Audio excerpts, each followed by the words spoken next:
तो सबके समझाने बुझाने से दशरथ जी महाराज लक्ष्मण सहित प्रभु श्री रामचंद्र जी को विश्वामित्र जी के साथ वन भेज देते हैं। वन जाने के बाद में अपना पराक्रम दिखाते हुए प्रभु श्री रामचंद्र जी और लक्ष्मण जी सुबाहु और ताड़का का वध कर देते हैं। मारीच बच करके भाग जाता है। तो इस तरह से महर्षि विश्वामित्र का यज्ञ सफल करवाने के बाद में उधर मिथिला नरेश महाराज जनक ने सीता जी का स्वयंवर रखा, तो उसके लिए निमंत्रण भिजवाए गए। एक निमंत्रण महर्षि विश्वामित्र जी को मिला। तो निमंत्रण मिलते ही महर्षि विश्वामित्र जी कहने लगे, राम लक्ष्मण, हाँ गुरुदेव, कल हमें मिथिला चलना होगा। वहाँ राजा जनक ने अपनी सुपुत्री सीता जी का स्वयंवर रखा है, तो हमें उसमें भाग लेना होगा। कल ठीक है गुरुदेव, जो आज्ञा। तो विश्वामित्र जी प्रभु श्री रामचंद्र जी महाराज और लक्ष्मण जी को लेकर के मिथिला पहुंच जाते हैं। तो मिथिला जाने के बाद में कई दिन रहते सहते हो गए, खूब आव भगत हुई और भाई सेवक नौकर चाकर जो है खूब सेवा करें और मन लग रहा था उनका बिल्कुल। तो अब लक्ष्मण जी कहते हैं कि भैया राम जी, कहला हाँ लक्ष्मण, कहला मेरी इच्छा शहर घूमने की है और क्यों ना हम महाराज जनक की राजधानी मिथिला का भ्रमण करें। तो राम जी कहने लगे, लक्ष्मण बात तो उचित है, ठीक है, एक जगह रहते रहते थोड़ा मन जो है उकता गया है, इसलिए घूम फिर लिया जाए, तो इसके लिए गुरु जी से आज्ञा लेनी पड़ेगी। कहना ठीक है भैया, ले लो। तो अब प्रभु श्री रामचंद्र जी महाराज और लक्ष्मण जी गुरु विश्वामित्र से आज्ञा ले लेते हैं और शहर भ्रमण के लिए निकल जाते हैं। उधर से सीता जी गणगौरी का व्रत रखे हुए थी और वो अपने बाग में गणगौरी के मंदिर में पूजा करने के लिए आती है। तो जहाँ पर वो पहली बार श्री रामचंद्र जी को देखती है और रामचंद्र जी उन्हें देखते हैं, तो सीता जी तभी से श्री रामचंद्र जी को अपना वर मान लेती है। तो गणगौरी से प्रार्थना करती है कि हे माँ, अगर मेरे भाग्य में कोई वर है तो मुझे यही वर मिले। अब पूजा करके आ जाती है। उधर से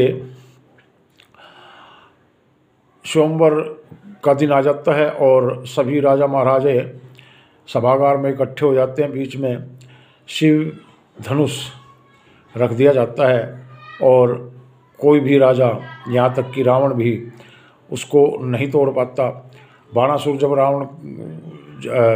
रावण धनुष तोड़ने के लिए जाता है तो बाणासुर उसका विरोध करता है। तो जो है फिर आकाशवाणी होती है तो रावण वहाँ से चला जाता है। कोई भी राजा महाराजा धनुष को नहीं तोड़ सका। तो राजा जनक जी हताश होकर के, निराश होकर के और राजा महाराजाओं को ताने देते हुए कटु वचन कहने लगते हैं। तो इस पर जो है लक्ष्मण जी से रोका नहीं जाता और वो चुनौती दे देता है राजा जनक को। तो रामचंद्र जी जो है उसको रोकते हैं और कहते हैं ठीक है। तो गुरु विश्वामित्र जी ये देख करके और राजा जनक से कहते हैं कि हे महाराज मिथिलेश, ये तो दोनों राजकुमार हैं, ये बड़ा राम महाराज दशरथ का पुत्र है और ये छोटा भी महाराज दशरथ का पुत्र है। अगर आप इजाज़त दें तो ये इस धनुष पर अपनी शक्ति आजमाएं।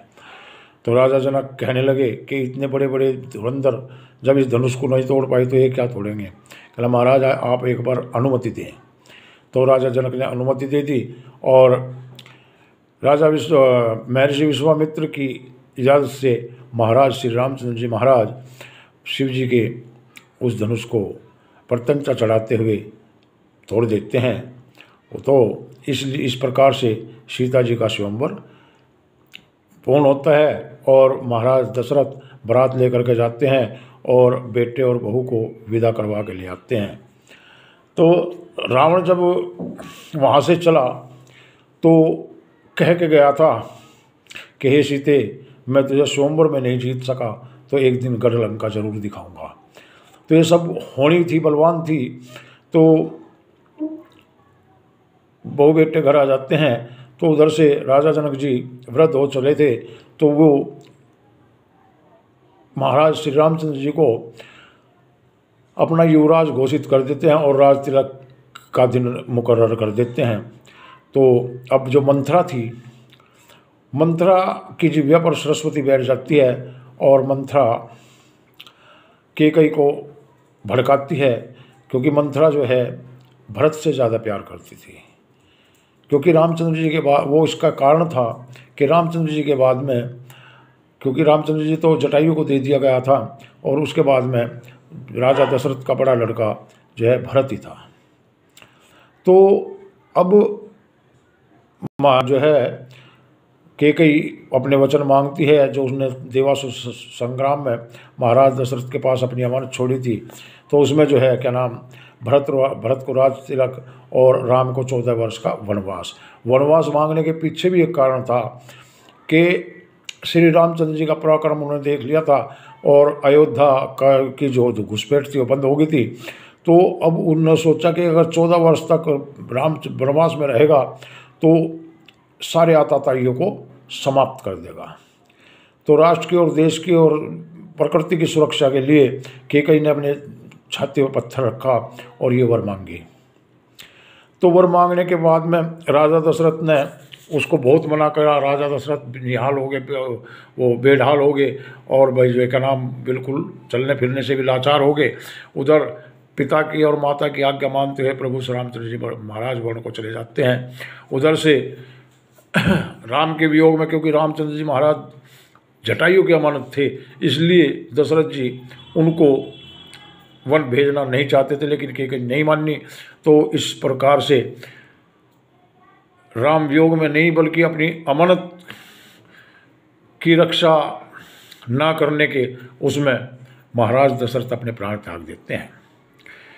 जब महाराज दशरथ अपने प्राण त्याग देते हैं, भरत को ननिहाल से बुलाया जाता है। तो भरत को पता चलता है कि रामचंद्र जी को वन में भेज दिया और मुझे राज दिया। तो भरत राज को ठोक कर मार देते हैं। अपनी माँ को भला बुरा कहते हैं। तो भला बुरा कहने के बाद में कहते हैं मैं प्रभु श्री रामचंद्र जी महाराज को वन लेने के लिए जाऊँगा। तो पहले जो सुमंत्र जी थे, वशिष्ठ जी थे, वे कहने लगे पहले महाराज का अंतिम संस्कार कर दीजिए, तो उसके बाद में जो है फिर सब मिलकर चलते हैं और उन्हें बनाकर ले आएंगे। तो भरत जी ने राजा दशरथ का अंतिम संस्कार कर दिया। अब ये क्यों करा? क्योंकि भरत को मझला होने के कारण कोई अधिकार नहीं था अंतिम संस्कार करने का, अगर हिंदू शास्त्रों के अनुसार माना जाए तो। अंतिम संस्कार करने का अधिकार या तो सबसे बड़े बेटे को होता है, सबसे छोटे बेटे को होता है। जबकि सबसे छोटा शत्रुघ्न भी अयोध्या में ही था और बड़ा बेटा जो है श्री रामचंद्र जी महाराज वो वनगमन गया था। तो कायदे से अंतिम संस्कार शत्रुघ्न को करना चाहिए था, लेकिन नहीं, क्योंकि ये बात वशिष्ठ जी को भी विदित थी और जो है सुमंत जी को भी विदित थी और ये बात कैकेयी को भी विदित थी। क्योंकि कैकेयी उस समय, जिस समय जटायु महाराज को महाराज दशरथ ने वचन दिया, वही थी। तो अब जो है भरत, रामचंद्र जी के बाद में दशरथ जी के ज्येष्ठ पुत्र भरत थे, क्योंकि रामचंद्र जी को महाराज को दशरथ जी ने जटायु को दे दिया था। तो ज्येष्ठ पुत्र भरत थे। तो इस नाते से भरत जी ने महाराज दशरथ के जो है को अंतिम विदाई दी, मुखाग्नि दी और श्री रामचंद्र जी से मिलने के लिए चले गए। तो चित्रकूट में पहुँचे, वहाँ बहुत मिन्नतें की। तो भरत जी श्री रामचंद्र जी की खड़ाऊ लेकर के वापस आ जाते हैं। अब वहाँ से उधर से जो है चलते चलते प्रभु श्री रामचंद्र जी महाराज दंडक वन में पहुँच जाते हैं, जहाँ खरदूषण का जो है आतंक था। तो खरदूषण, शूर्पणखा और ये जो है क्या नाम बड़े बड़े राक्षस उस दंडक वन में रहते थे। तो वहाँ पंचवटी स्थान पर 5 वृक्ष एक साथ जुड़े हुए थे और उस स्थान को कुटिया बना करके परशुराम प्रभु और लक्ष्मण जी और सीता जी रहने लगते हैं। तो एक दिन शूर्पणखा आती है, तो शूर्पणखा जो है उनसे विवाह का प्रस्ताव रखती है और सीता जी के साथ में बदतमीजी करती है, उनके साथ में बदतमीजी करती है ना मानने पर। तो लक्ष्मण जी राम के कहने पर उसको जो है दंड देते हैं और उसका जो है नाक और कान काट लेते हैं।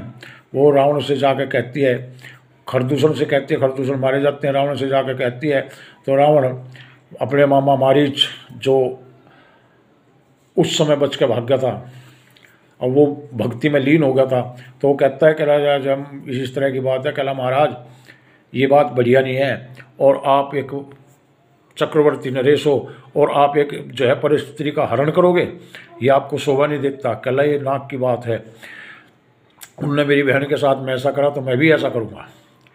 अब मारीच भय के कारण, अपनी प्राण रक्षा के कारण रावण के हाँ में हाँ मिला लेता है और रावण के साथ चल देता है, सोने का हिरण का रूप बनाता है और सीता जी के कहने पर रामचंद्र जी उसके पीछे जाते हैं और जो है मारीच राम की आवाज़ में फिर आवाज़ लगाता है कि मुझे बचाओ, भाई लक्ष्मण आओ मुझे बचाओ।